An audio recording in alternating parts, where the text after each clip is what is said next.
Welcome to Ghostly. Is the Pabst Mansion haunted? Ghostly is a podcast that comes out every other week. In each episode, we take a ghost story or paranormal event and look into its complete history. Rebecca then gives us evidence proving that the story is real, and my job is to debate those pieces of evidence and get you, the listener, prepared to vote on if it's real or not. If you haven't yet, please hit that subscribe button. And I'm your host, Rebecca. And that would make me Pat. There right? it is. Yeah.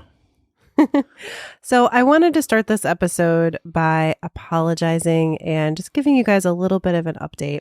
I know we've missed an episode, and we have missed a Ghostly X episode, and we're gonna be working real hard here to bring all of the Ghostly to you.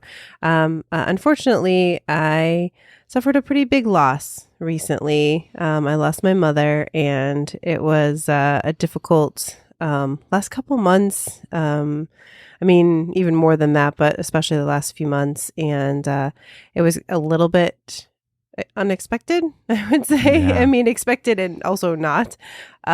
So anyways, it kind of caught us unawares, and so I am doing okay. It's definitely a challenge. I know she is at peace. She always she lived her life with a lot of pain. She accomplished a lot in her life, but she always said, that at least, not to be sad when she passed, because she would not be in pain anymore. But I will say one thing that has come from this too is kind of I got the chance to really kind of think back on her life and really reflect on all of the things that she was able to do. And I am so proud of her.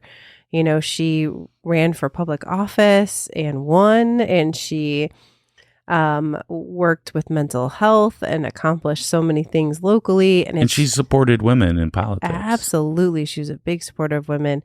And I just, anyways, it's just admiration for me for her. And I'm very sad she's gone, but I'm doing okay. And again, I'm sorry that we kind of got behind on our Ghostly, but we're getting back on track, and I'm very excited. We had our first live event last weekend, and we've got a few more coming up, and I'm very excited for those as well. We've got Parapalooza next weekend. Yeah, and then we have C2E2 the first weekend in August. The first weekend in August. It's like the 6th, 7th, 8th, something like that. We're not sure what day yet, but we will be there, so we hope to see you. Absolutely, and we'll be doing a panel with our friend Scott Larson. Absolutely. All right, so let's just get into the episode. Very sorry, Rebecca, for your loss. When you hear the name Pabst and think of beer, you think of Pabst Blue Ribbon. In this episode, we're going to talk about Pabst and how beer would one day build a creepy but beautiful mansion. It is kind of creepy looking, right? It really is. Yeah. I will share a video in the show notes, and there's no words, honestly. It's just somebody walking through the tour with the mansion. And it's great, but it's still creepy. Yeah, absolutely. Well, I was surprised to find out how many ties Pabst had with Chicago. I mean, obviously, we don't just do Chicago episodes, but we do love to do our Chicago episodes. I mean, trust me, if you live in Chicago, you know that any Chicago news, anything, and if they report anything from anywhere else in the world, they will always find a way to link it back to Chicago. Yeah, absolutely. That's just what we do. But they didn't just shape Chicago, they shaped the United States. Ooh. At least as far as beer consumption goes. Oh, that kind of is America's beer consumption, right? Yeah. Growing up, I knew Pabst Blue Ribbon as like the cheap beer. Yeah. But it had this resurgence and now is one of the most popular beers. Really? Absolutely. Okay. And especially in comedy clubs. Oh, I can see that. For some reason, comedy clubs love their Pabst Blue Ribbon. Give me the PBR, man. Yeah, absolutely. So this would be the time that we do shout outs. The first way is to give us a review on Apple Podcast. We always prefer those 5-star reviews. but we will read any and all reviews that we receive. And the second way is to become a member on Patreon. Just go to ghostlypodcast.com and click on Patreon in the menu. And we have a few different tiers to choose from, ranging from just starting at $1. Yeah. And we've got a couple episodes coming up. One is some footage from a live event that we did a few months ago that we want to share with our Patreon members. And we also just recorded an episode with a couple of friends of mine that have been on previous episodes. And I was shocked at some of the stories that I heard from both of them. Were you drinking Pabst Blue Ribbon? And no beer was drunk. Doesn't mean other things weren't being drunk. But no, we had a great time. And both of them had new ghost stories to share with us. Wow. So that they've been holding back. They've been holding back on us. So, go to Patreon and check out all the tiers and pick one maybe that can get you some Ghostly X episodes, and you'll hear some more ghostly. All right, so I have got a listener mail. All right, I'm ready. Okay, so this is from Damon. Thank you, Damon. Wait, I'm scared already. Someone named Damon sent this? It's not Damien. Oh, not Damien. Just okay. Damon. Okay. Wow. Okay. My first experience with anything paranormal was around 2001, 2002. One evening, I was hanging out and talking to my dad in his bedroom, which was at the end of the hallway. I was leaning against his dresser right next to the doorway. As we were talking, I noticed that something caught his attention down at the other end of the hallway. I peeked out to see what he was looking at. We saw my youngest sister, Kate, or Kat, I'm going to say Kate, standing there with a black stare. We thought nothing of it at the moment, but a little time passed and she hadn't moved from that spot. Thinking that something was going on with her, I called out her name. This is when she started to walk towards us, but she turned and we saw her walk into my older sister's room that was next to my parents' bedroom. My dad and I both went to check on her to see what was going on. I went into the room first and didn't see my sister at all. We checked the entire room and couldn't find her. I told my dad that I would ask my other sisters if they'd seen Kate. I walked to the other side of the house into the living room and began to ask my sisters if they had seen her. That's when I noticed that she was asleep on the couch behind them. She was wearing completely different clothes than what my dad and I had seen her wearing in the hallway. I mean, I'm sorry, but that's crazy. I mean, that sounded like a horror movie. Yeah, right. Like, honestly, so I was expecting that they were going to walk into the room. They didn't see her. She was going to be on the ceiling. She was going to be in the wardrobe somewhere. But she changed her clothes and laid down on the couch and went to sleep. Or it was like her astral projection self. Oh. That was upstairs. That's what I'm thinking. Wow. Now, Damon has another story involving his sister, but I think I'm going to save that for our next episode. So stay tuned for more creepy sister story. Thank you very much, Damon. And if you want to have your story read on Ghostly, we always love to hear them. So you can send a story to email at info@ghostlypodcast.com or use the contact us form found right on ghostlypodcast.com. Or one of our favorite ways to get ghost stories is in the actual mail at P.O. Box number 264, Geneva, Illinois 60134. All right. So are you ready for the polls? No, you know what? I'm so excited for the ghost story. Let's just skip the polls and get right to the ghost story. No, we definitely need to do the polls because people have had extra time to vote. I know, that's why. So we should just skip them and move on. No. We got to check it out. No, they've had extra time. It wasn't fair. So I'm just saying, we just got to cancel it. I don't think that the results change that much with the extra time, but we should definitely Rebecca, you're killing this. me. I'm sorry. So our last episode, we talked about the Myrtles plantation. And we have a yes for 73.9%. I wish it was 60. Sorry, 73.9% and a no 26.1%. Yeah, it's been brutal. Yeah. We get notifications whenever you vote, and I just kept seeing all these yes votes, and I'm like, no. I know. It's been a tough few weeks, and again, I feel so bad we didn't get a new episode out, but it was really fun to still see votes coming in. So fun, yeah, that's what you like to say. It was torture, maybe torture. Now, how was the rating? Was the rating better overall for you? rating, people can now vote on how haunted they believe something is, 1 being not haunted at all, 10 being the most haunted place ever, and drum roll please, 6.26. That's one of the higher numbers we've ever had. Yeah, we had a 7 before, though. Yeah, but I thought maybe you'd kind of get a little bit with the rating sometimes. There's a lot of yeses, but there'll still be like a 4 or 5. Well, they do say that it's one of the most haunted places in the world. So they lie to you guys. So too much evidence.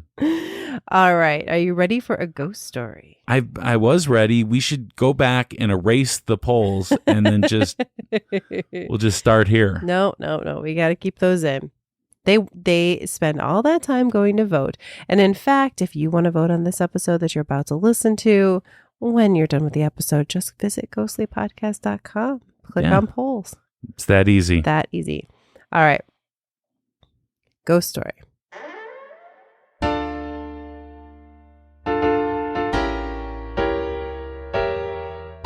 It's time for a spooky tale from Rebecca.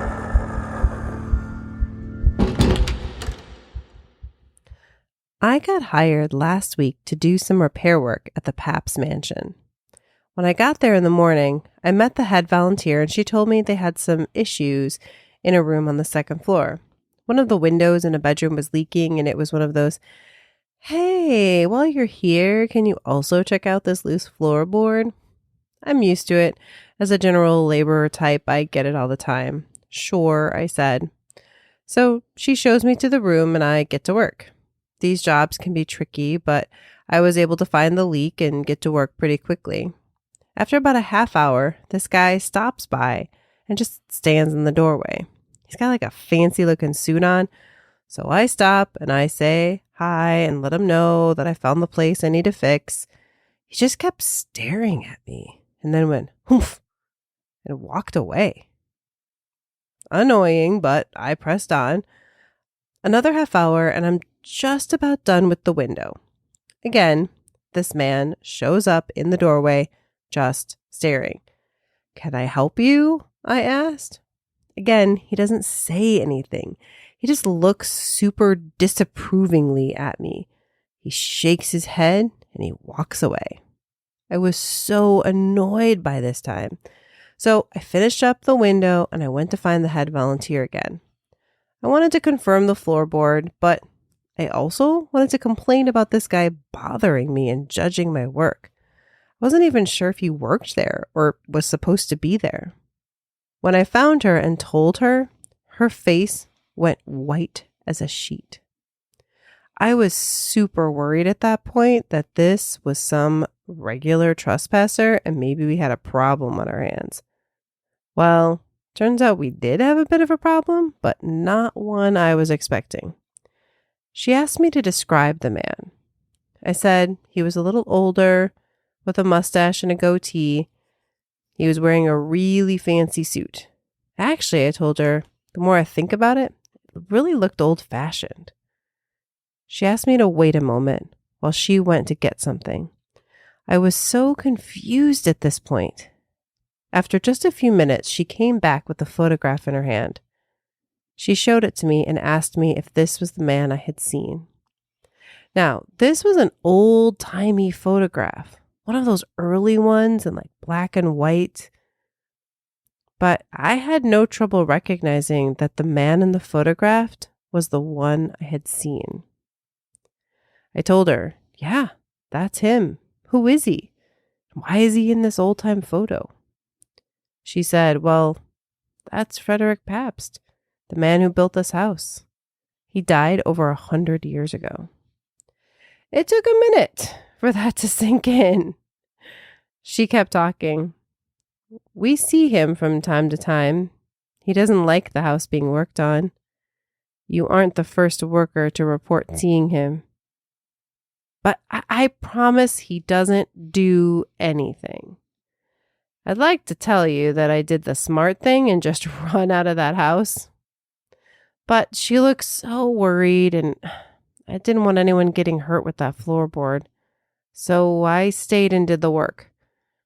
I never saw him again, but I swear I've never worked faster in my life. Wow. Okay, so where did this story come from? So there is a report that we'll talk about of a laborer who was harassed by a man that he later saw in a photograph and recognized. Wow. Yeah. All right. So we will talk about that. I definitely, spoiler alert. We will talk about it. We will talk about it. They definitely added a lot to the story. But the basis of it. Wait, so you embellished? Well, I made it a story instead of just like a report. So you made it up. I did not make up the heart of the sighting. Yeah, but the toes and the fingers and the arms and the elbows, you made all that up. All right, we're going to take a break, and when we return, we will talk about the history. Bat facts.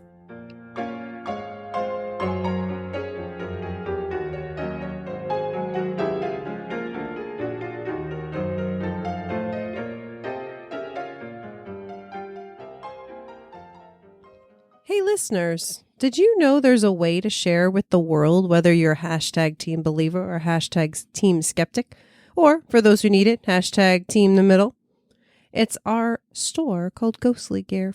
Yep, and we even have custom ghostly designs like microclimate or even the Easter Island Massacre or of the ghostly logo. Just visit our Ghostly Gear store right on ghostlypodcast.com to order your t-shirt, hoodie, mug, mask, whatever. Okay. I think we got it. They just need to visit ghostlypodcast.com and click on Ghostly Gear to order right on the website, and send us any ideas that you have for new merch. Exactly. Order your merch today and send us a pic of you in your ghostly gear.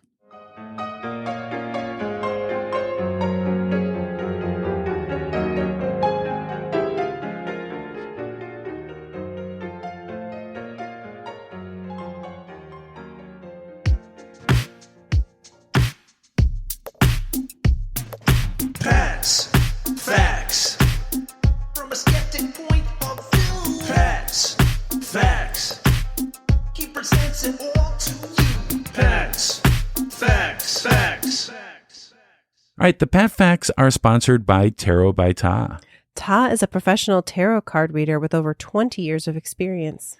He reads at numerous public events, private parties, and personal appointments throughout the greater Chicagoland area. He also does his readings worldwide using online services like Zoom.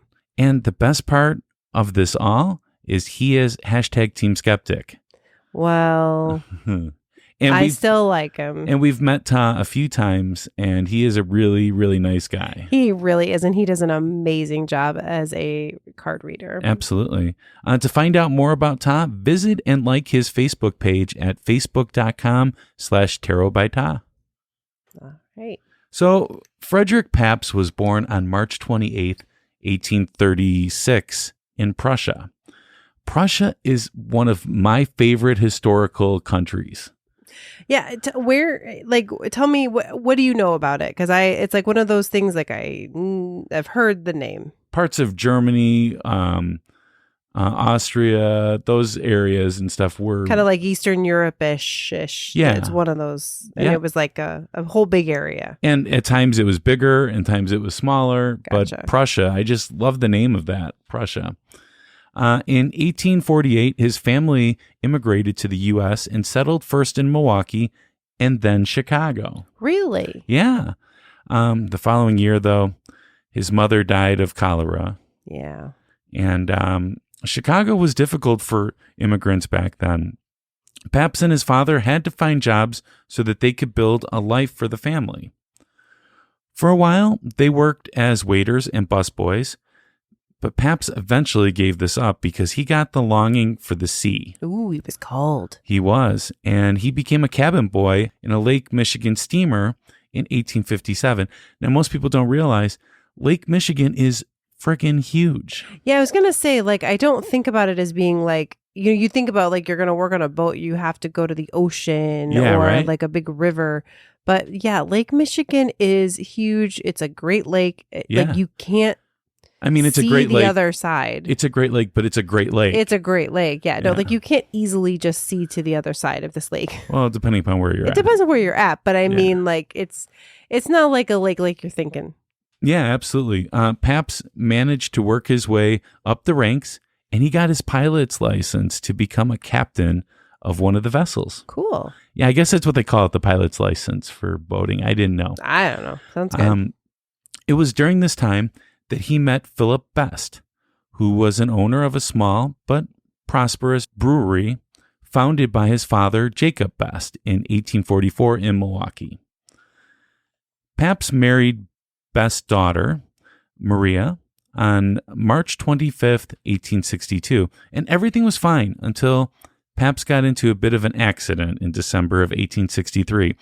You see, while trying to dock in the Milwaukee's harbor, Pabst actually just went on the land with the boat. Yeah. Oops. That's usually not how they want that to end. Oh, no. So Pabst decided to change careers, and he bought half of Best Brewery's company. When Best retired to Germany in 1867, Pabst worked to transform the company into one of the nation's largest breweries, capitalizing on, among other things, the Great Chicago Fire of 1871 that destroyed 19 Chicago breweries and helped position Milwaukee as the leading beer-producing city in the United States. Okay, so that makes sense. I think I've read that before, maybe about other industries too. It's like in Chicago lost a lot of businesses, and so but they lost a lot of beer too. Yeah, well, and Milwaukee, in case you don't know, is about an hour and a half north for us, like driving. Yeah, today, and it's really not far. It's really not far. I've gone there to see concerts and stuff like that, and yeah, you don't think of it as that far, so it'd be pretty easy for a business there to transport things down to Chicago. So around 1890, Captain Pabst commissioned Milwaukee architect George Bowman Ferry to design a mansion in the Flemish Renaissance Revival style. Wow. Yeah. The Flemish Renaissance Revival style. It just has to do with how it looks. Yeah. Oh, no, absolutely. Like, I mean, Flemish is interesting.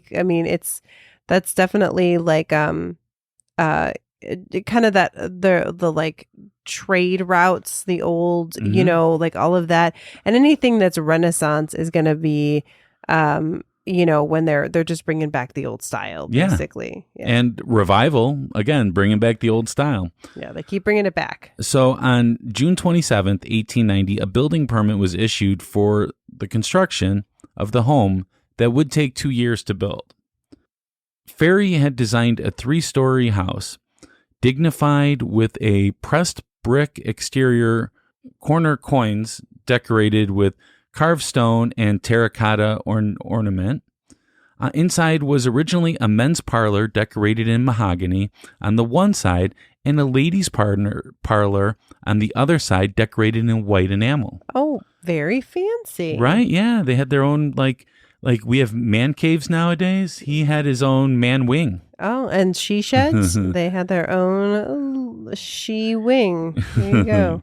So at the turn of the new century, though, Pabst's health started to deteriorate due to a number of ailments, including pneumonia, edema, diabetes, and emphysema.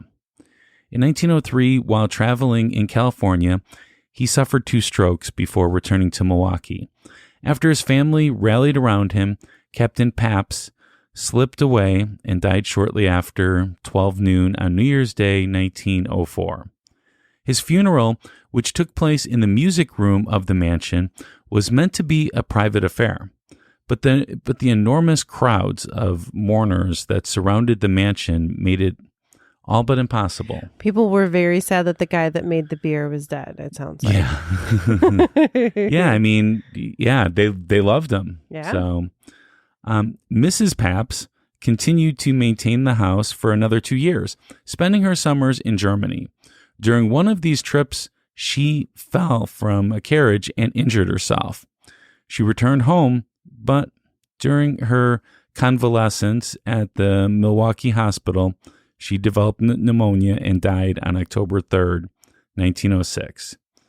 She was later laid to rest next to her husband at Forest Home Cemetery in Milwaukee. Both Captain and Mrs. Pabst were sorely missed by not only family and friends, but by countless numbers of people that they helped through acts of kindness and charity during their lives.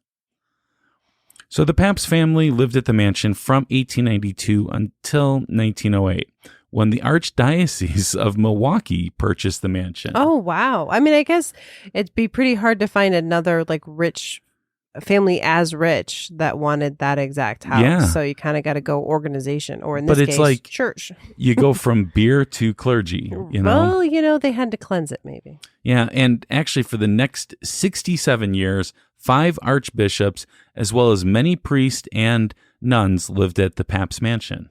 It's so weird. Right? In 1975, the Archdiocese put the mansion up for sale. And they had this hope, though, that a historic preservation group would purchase it and restore it to its former glory. Because, they didn't have the money to do that. Well, no, I mean, the priests like to party, so they ruined the place. Now, in 1978, Wisconsin Heritage, Inc.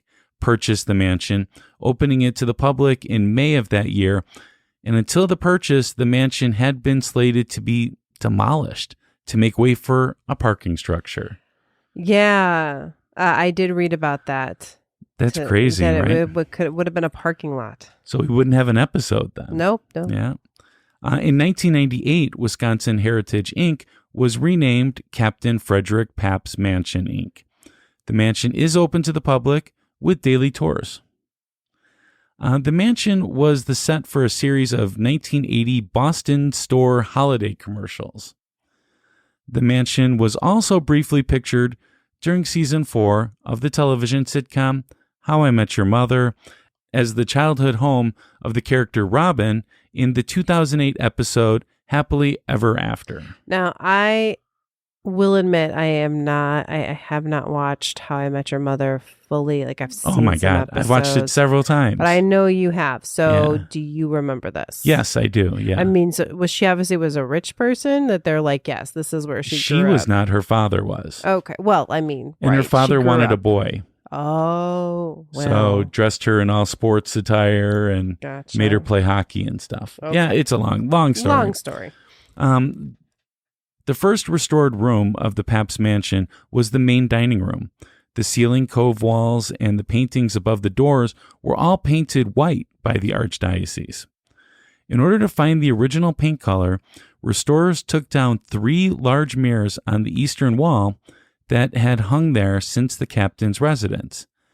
They just got really lucky, though, because the Archdiocese had painted around the mirrors, but not underneath. I mean, I'm sorry, that's a bit lazy. I mean, I guess these must have been pretty big mirrors, but I mean, you just be like, whatever, we'll just cut in around them. Have you seen the mansion? They could have been as big as a house. That's true. So a perfect color palette was preserved from which the restorers used to repaint the other walls. So, I can't do something about Pabst without talking about Pabst Blue Ribbon. Yeah, I was going to ask you about that because I know that's an interesting story about how the PBR part happened. So the company has historically claimed that its flagship beer was renamed Pabst Blue Ribbon following its win as America's Best at the World's Columbian Exposition in Chicago in 1893. Which, I've studied that numerous times. Well, I was going to say, we've certainly talked about that with our H.H. Holmes episodes. Definitely go back and check out those and some other episodes as well. Absolutely. Whether the brand actually won an award in 1893 is unclear and highly unlikely. Really? I had no idea.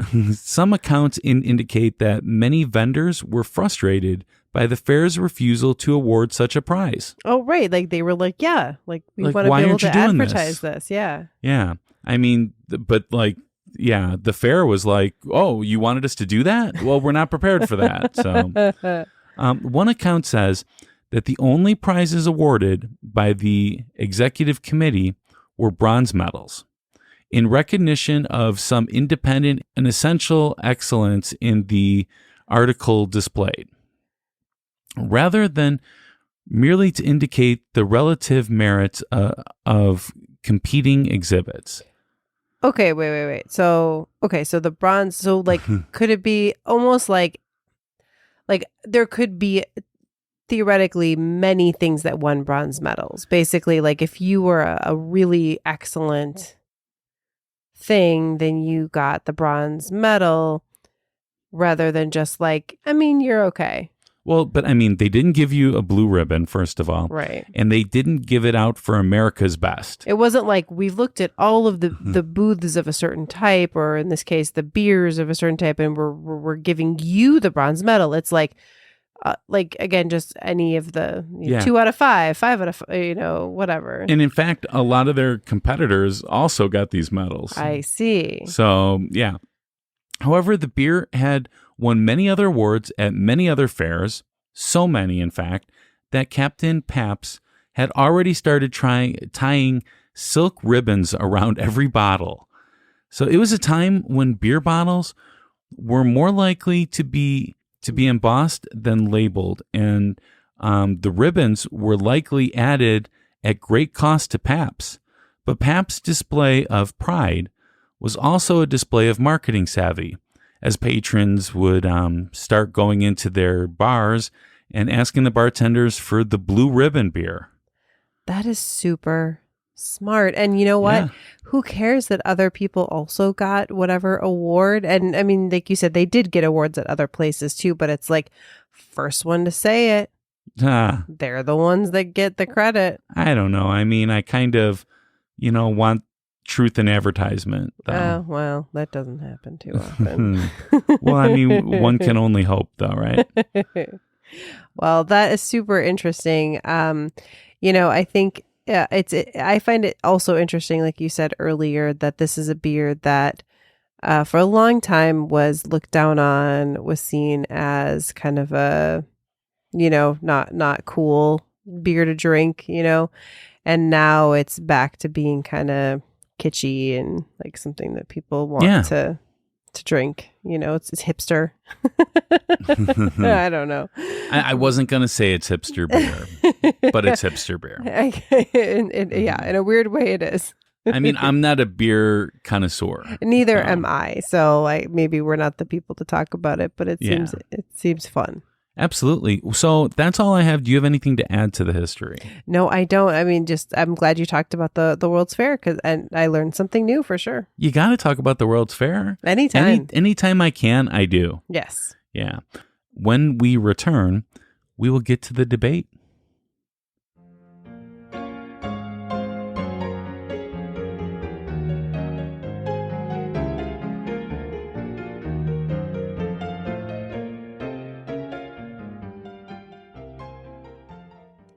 We are excited to announce a new way you can support Ghostly, joining us on Patreon. There are many reasons to become a patron.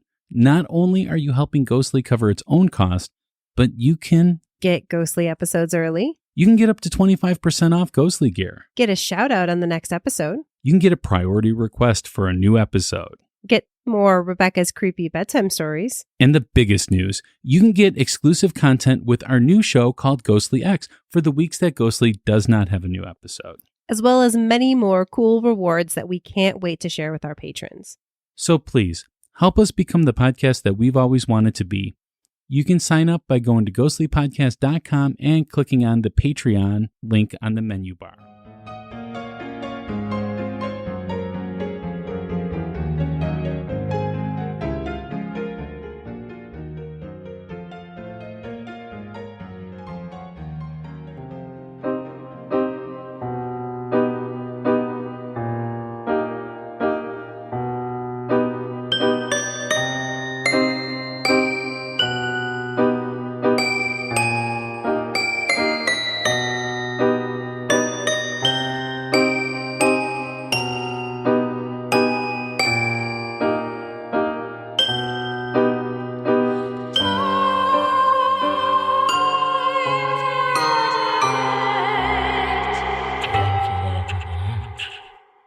All right, Rebecca, are you ready to debate? Let's do this. Let's All get to these right. ghost stories. Yeah.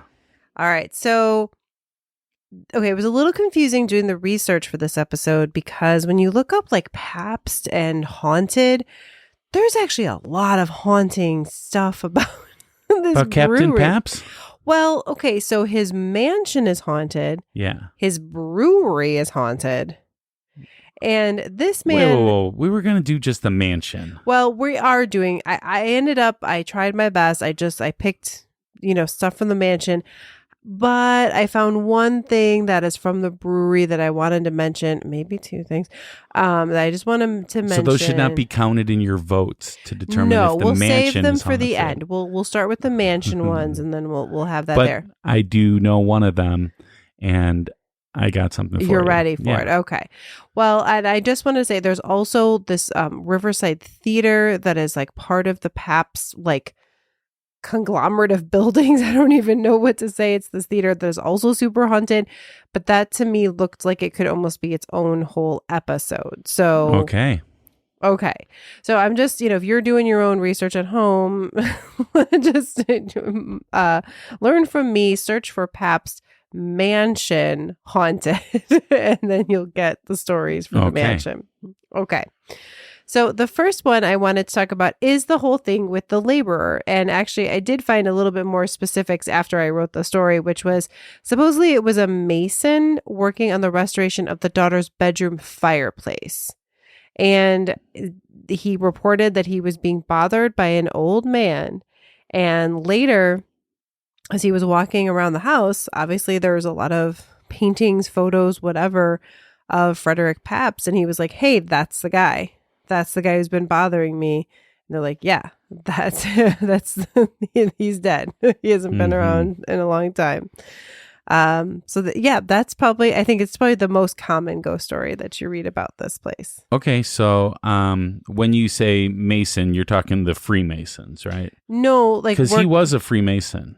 He was, and that is super interesting, Frederick. Yeah. No, Mason meaning like works with Masonry. like brick masonry. Mhm. Okay. Yeah. So one worker saw it. There was an old man that he said was kind of like bothering him, like while he was working. But it was one man that saw this. Correct. And this is a story that's told often. Yes. I don't know. I'm just going to have to say that I think that this one person might have imagined that or something. And, it's difficult with this kind of evidence, though, because there's really nothing to go by here because I can't, go back and, talk to this Mason. Yeah, we don't have a name. We don't have a name, and I can't, ask him, hey, what did you see? Tell me the exact accounts of it. So he doesn't really talk too much. There's not too many details either. So, I'll give it a 1, but that's only because there's not enough information to go off of. Okay. To totally rule it out. But Okay. I'm pretty much ruling it out. All right. Well, I'm going to give it a 7. Okay. Because it does seem like, again, a pretty solid story. And again, I'm not putting this in there. This is not the mansion, the thing I'm about to say. But supposedly workers that were restoring the brewery also had issues. Not that they necessarily saw Frederick, but they would move things and then they would be moved back. And so basically he doesn't like things being changed. So whether it's at the house or the brewery. What is interesting about the brewery, though, is that before the house was built, before the mansion was built, Pabst and wife were raising their children, and they said that they were shadowed by the brewery in a little tiny house. Oh, so that's why they built the mansion. Oh, because it was there's this huge brewery and they're just living in a tiny house, so they had to. I mean, the sun wouldn't hit it because it was so big. Oh, they couldn't have Yeah. sunlight. Oh, that's so shadowed. That's what I said. Well, I didn't know what that they were. Yeah, I mean, that's the right word. It just I didn't understand exactly what that meant. Yeah, overshadowed. I was thinking in my mind. Okay. All right. So next one is footsteps. So there's a couple different reports of footsteps. So guides say that they usually hear footsteps from the third floor, even if no one is there. And there is also a report from, and this is actually a quote I heard or read from the current curator, who said that the previous curator, who was pretty well established, had been there for a long time, swore that she heard footsteps on the servants' stairwell precisely at 7 p.m. just about every night she'd been in the home. So there's like a general report of guides hearing footsteps, but there's a specific one that the former curator heard footsteps on the servants' stairwell precisely at 7 p.m. every night. But no, there wasn't anyone there. Well, I have no idea why 7 p.m. would be the time that they hear it. I don't know. Maybe that's when they would go back upstairs. But I mean, these kind of things happen in a lot of older buildings. And this is something that we get reports of by a lot of things as footsteps. Footsteps can be easily misheard. And it could be the house settling. It could be a lot of other things. There's too many things that could possibly happen that would make that kind of sound or make you think you heard that kind of sound. I feel like we need a Foley artist to recreate what this person was hearing so we would know for sure if it was footsteps or just creaking. Yeah. I mean, footsteps can be like, I mean, if you're hearing like very distinct footsteps going upstairs, that is different than just like hearing the house shift or hearing a creak like someone was stepping like in the room above you, where you hear the floor creak. That's different than hearing someone walk upstairs to me. So, and also what I would say, I highly doubt that they're actual footsteps, but if they were, then yeah, that might give us some indication that something might be going on, but it doesn't prove a haunting necessarily. Well, I would say if there's actual footsteps and no one to make the footsteps, that sounds like a haunting. We take everything that we can't explain and blame it on supernatural things when it comes to these kind of things. So, no. All right. So what's your rating? I'm going to go 0 on this one. Okay. I'm going to go 8 on this one. Okay. This is like pretty convincing for me, especially because there is a specific person that we're referencing. Okay. All right. So our next one. Okay. So these are some paranormal investigators that were interviewed. Okay. And they interviewed the staff and said, like, what have you like seen, basically? So, and then they were interviewed. Okay, so the Allison is the paranormal investigator. She said that one time the staff was setting up for an event and noticed the candles popping out of a candelabra and hitting the ground. So candelabra, you can imagine it's the thing that holds multiple candles, right? So candles are popping out, hitting the ground. So quote, they picked them up and put them back, and it happened again. Then they realized it was Captain Pabst's birthday. Okay. So they kept putting the candles in the candelabra, and then they would like pop out, and then they'd have to put them back in. Well, I wasn't there. I didn't see it, so it's very difficult to debate this one. So I am not going to debate it because people say that I often say the same thing about stuff. So instead of doing that, I am not going to debate this one. But I will say that I did happen to talk to somebody that lived right across the street from the Pabst Mansion, a man by the name of Jim Bannon. And I've known him for years, and I've never known him to lie. Okay. And I asked him if there was any paranormal activity that he's aware of, and he said no. Well, and he has been in the mansion many times. Interesting. Yeah. It's so weird to like be across the street from it and then just go visit it. So I am actually going to help you on this one because I actually do not think this is paranormal. Like, I can imagine that there's something going on with the candelabra size, the size of the candles, maybe something environmental that was just making it where the candles weren't like sticking in. Yeah. I mean, my first thought about this was that if it was really hot, right, then that can cause something like that to happen. Exactly.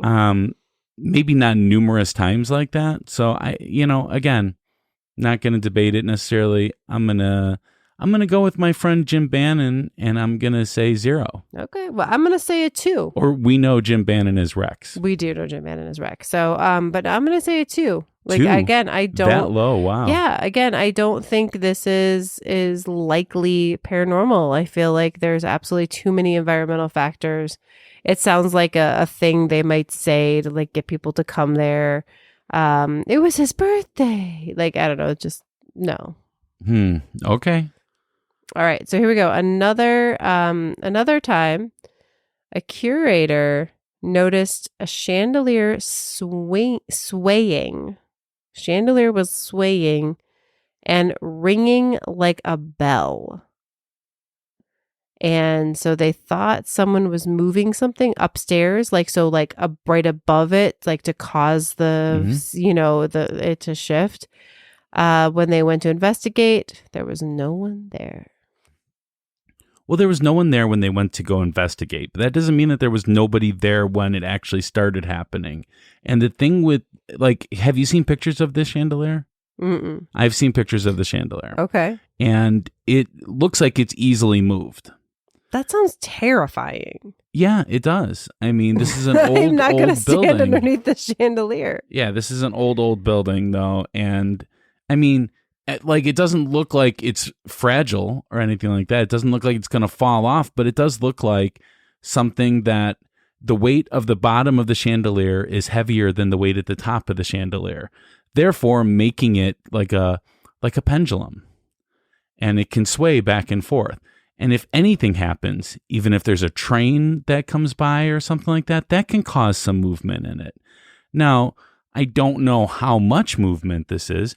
It sounds like it is more than just a little bit, but it doesn't really specify. So I'm going to have to say that this is possible without there being ghosts involved in this.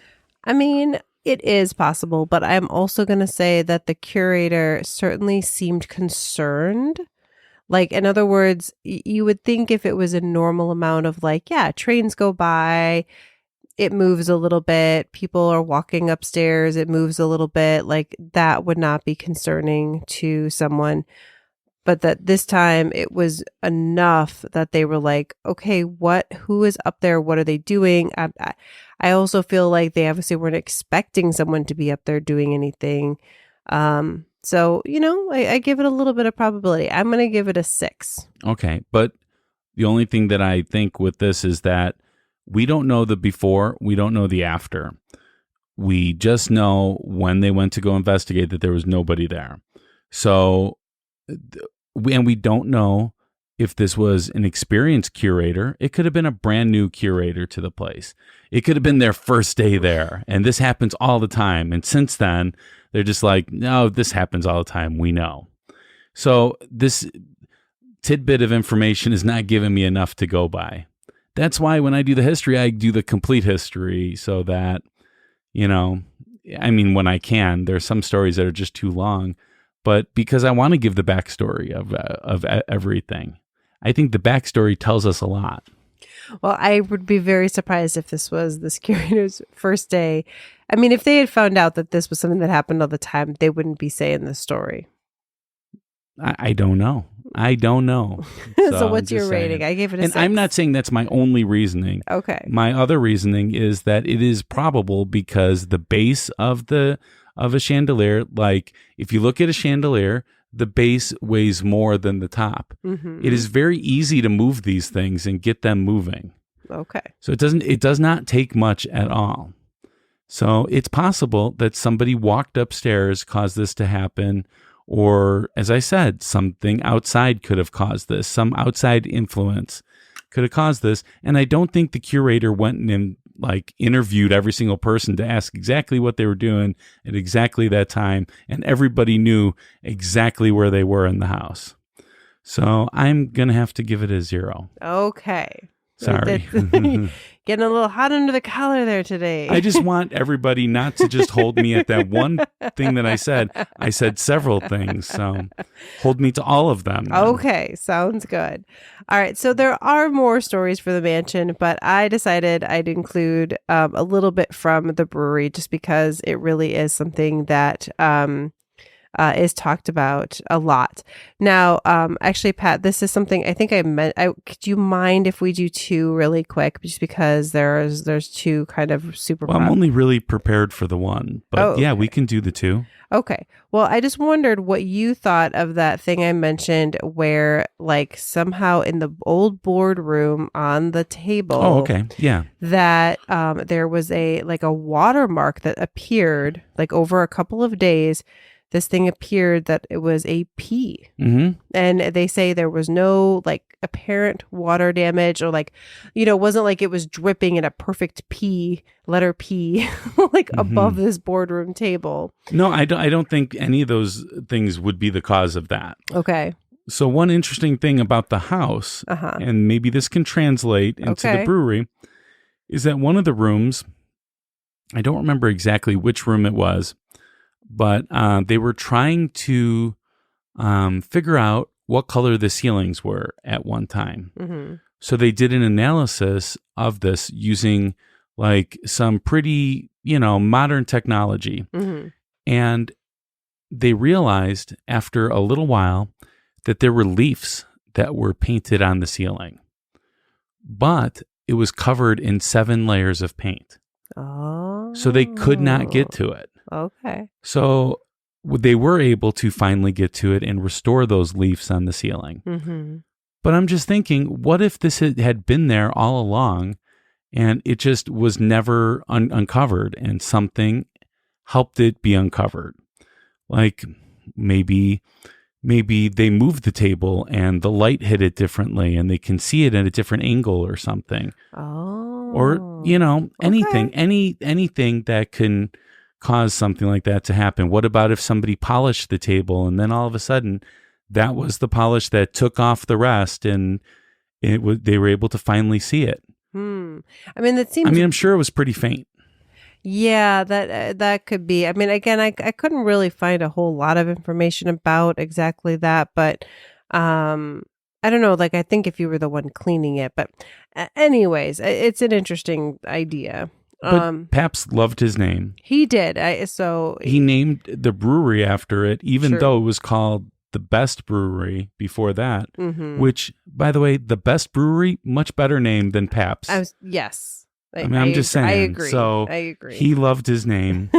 He would have put that everywhere possible. That is true. All right, but let's talk about this video. Okay. So I found this video by Unspoken Visuals. Mm-hmm. And again, I'll put the link in the show notes. And here's the thing about it that I found interesting is that these are like urban explorers. Like they're just like guys that like sneak onto properties. Sorry if I don't want to get you guys in trouble. But they sneak onto properties and they like parkour. Basically, they like go through parkour. They like go through the properties.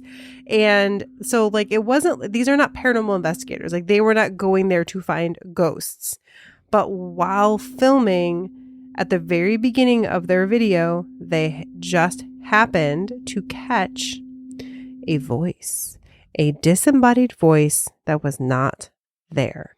Like there was not either of them. There was nobody else there, and they didn't catch it. They didn't notice it until they looked back at the footage. And it's like 2.5 minutes into the video, and the voice says, "I see you." And super creepy. And nothing else happens. Again, like you watch the rest of the video, it's just them like exploring this like abandoned brewery. But they just, when they came back and they watched the footage, super weird voice, super clear. Like it's not one of those where if you don't see the writing, you wouldn't know what it said. To me anyways, it was super clear. Well, very interesting. I watched the video and at about 2 minutes and 30 seconds, that's when you hear the "I see you" in there, right?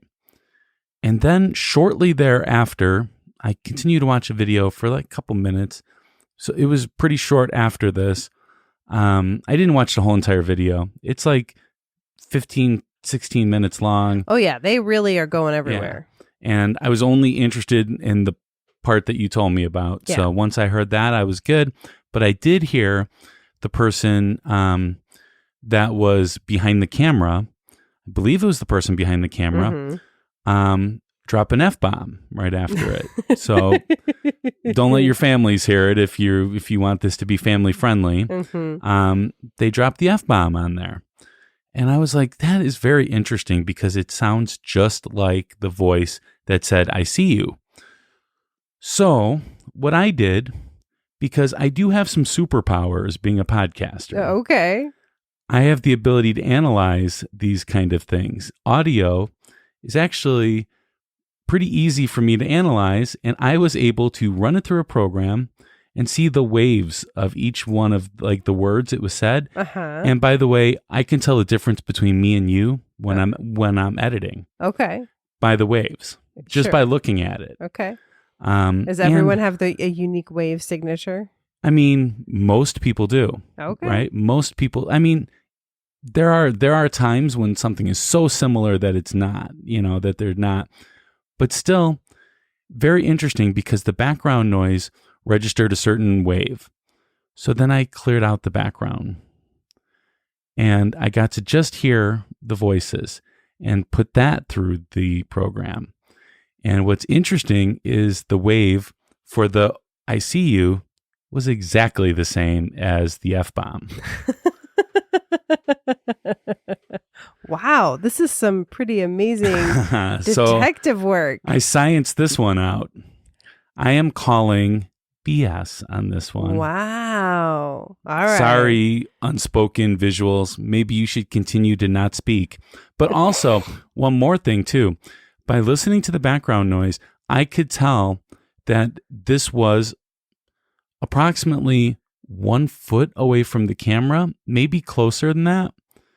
And the F-bomb was exactly the same distance, roughly, apart from there. Because it was the same exact volume level. Although the I see you was whispered. Yes, I know. All right. Well, so what's your rating then? Negative infinity plus. You're not allowed to do that. I'm not allowed to do that. You're not allowed to do that. But you've done it several times. No, I did it on one episode that we were having fun on. Okay. 0. All right. You know what? You've given some good evidence. It's still really creepy, so I'm going to give it a 5. Okay. All right. So that brings us to the closing arguments. Or what is your overall rating? Excuse me. What is your overall rating? All right. So overall rating for me is going to be a 6. A 6. I would do 6.5 if I could. Okay. Would. But I've had a couple pieces of evidence, like the candles and things that were kind of like, eh. And then one that was completely debunked. Okay. Or, somewhat. I completely debunked but that. We definitely had a few that in my mind were pretty convincing. So I'm going to go in the, it's kind of a little bit higher. So 6.5. You can't do 6.5. All right. So I am going to go 0.5. You can do that. All right. So I'm going to round up then and do 1. Ooh, okay. Even though only one piece of evidence got the 1, and that was only because there wasn't enough information to go off of on that. All right. So I have to give them some benefit of the doubt. Only a very slight one, though. Slight. Okay. All right. So that brings us to the closing arguments. This is our last chance to convince you to vote our way. We are each given 1 minute of uninterrupted time. We will time each other on our cell phones to keep Rebecca honest. Hey. All right. You ready, Rebecca? I'm ready. All right. Let me pull it up here and go. All right. So I do think that the Pabst Mansion might be haunted. That family lived there a long time and a lot of people live there. It was a very important place that meant a lot to them. And, the people that work there report hearing footsteps, seeing the man himself. They see things move, chandeliers moving when they shouldn't be. Now there's a few things. There's some of these reports that seem, maybe less believable than some of the others.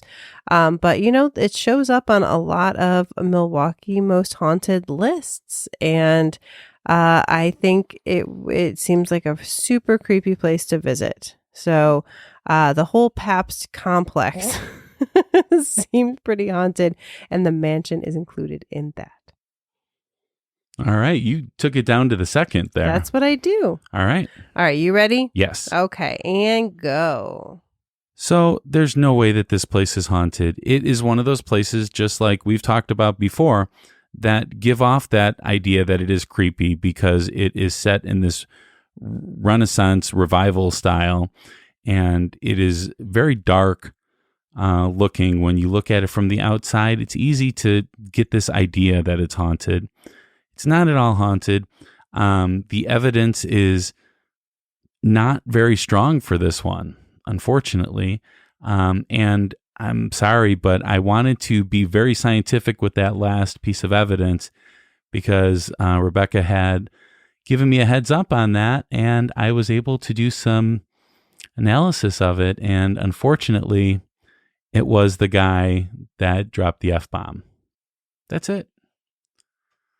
All right, finished a little few Yeah, seconds because that's early all I there. need to say. That's all you need? That's all I need. All right. So I want to thank everyone so much for listening, and I want to apologize again for us taking a short sabbatical. No, unplanned break. Unplanned break, But yes. we are back and better than ever. Yeah, and we have a lot planned for you.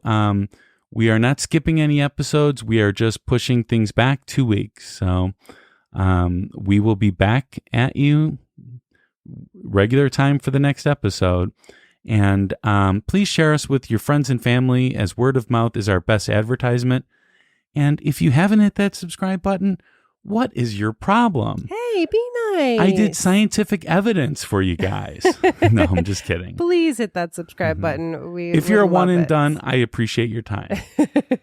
We hope you come back. So we have a list of people that we would like to give shout outs to because these are our producers, right? Absolutely. These are our VIP patrons, and they deserve this because they help us come up with show ideas. Yes. So the first one is Carrie, Becky, Natalie, Kim, Ta, Ernie, Marisol, Shayla, Cindy, Nicole, Darnay, Jessica, Alice, Austin, Aaron, Hope. and Candy.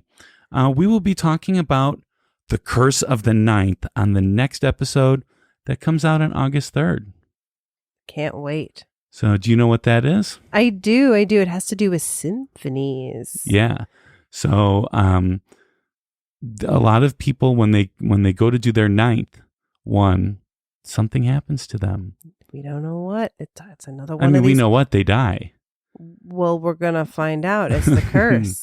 Is it the curse? The curse. But that comes out on August 3rd. Until next time, stay ghostly. Bye.